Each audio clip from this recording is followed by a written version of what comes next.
all the presses work together. It's not really a mystery that when your standing press goes up, handstand push-ups become easier, even stalder presses and press handstands. There's other factors involved with the skill and with the mobility, but if our baseline on standing press goes up, everything is likely to get better. Paul Anderson was 120 plus kilos, world champion weightlifter. He was able to do handstand push-ups. He also pressed a truck and he was a champion lifter. His squat was also massive. So what we're going to do is 5 sets of 5, and on the last set we're going to go for maximum repetitions. This is the 5D 5X. We're just waiting for the timer to beep. Andrea's on the timer down there.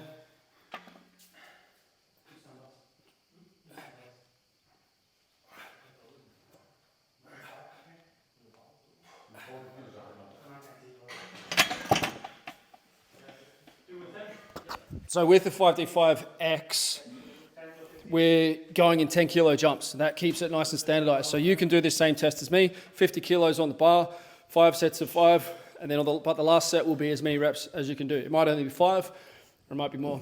I could probably get this at 60, but I'm not guaranteed. So I'm doing it on 50 today, see what I get. And the last set is really the test set. So everything leading up to that is like speed work, practice, warming up, and then we go for the big one.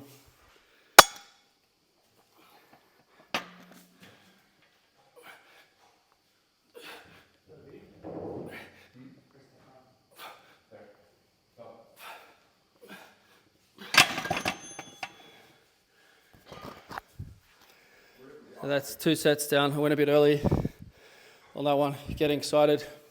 This is a really simple way to train, but it also gives you that feedback loop of I'm getting better. It gives you a test element, but it's a training session. Testing every session is a dangerous place to be.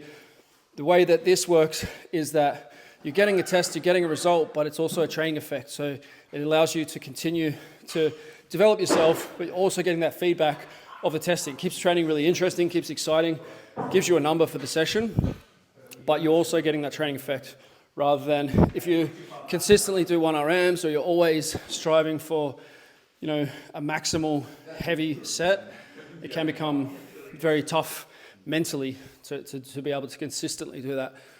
The deal with the last set is no pauses, no psyching yourself up. The goal is just simply to complete the set calmly, get the number that you get. Don't try and take it to the nth degree.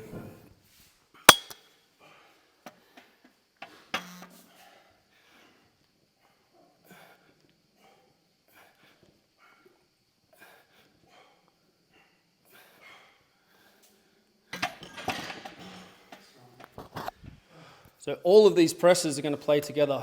Your French press, being able to press behind the neck press, push presses, push jerks, bench press, incline bench press, decline bench press, piked handstand push-ups, handstand push-ups. All of these will play together. Your push-ups, your dips.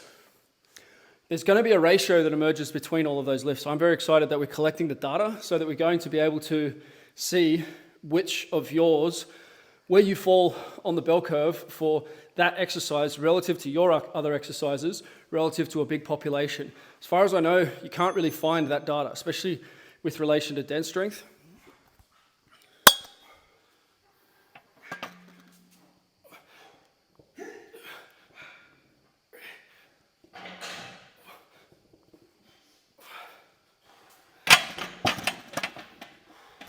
Last one before the big one. This idea was put forward by Charles Poliquin, right? The idea that all the lifts should be in proportion to each other, and that if you bring up the weakest ones, that's going to be a good thing for your shoulder health. That's going to be a good thing for your performance.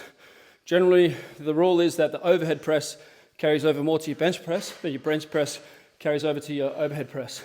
But that doesn't mean you shouldn't have a big bench press. If your bench press is poor, everything else is going to be more difficult. Nico was bench pressing 140 when he was able to also be able to do those 90-degree handstand push-ups. So they're always going to be in relation to each other. If you haven't practiced at all with the barbell, then sure, the barbell numbers are going to be lower, but they're not going to be terrible.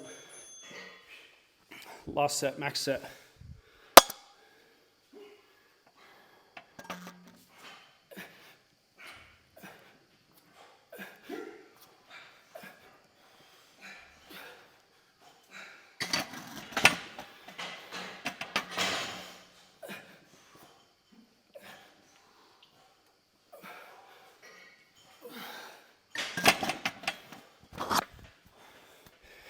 thinking so much about making this video.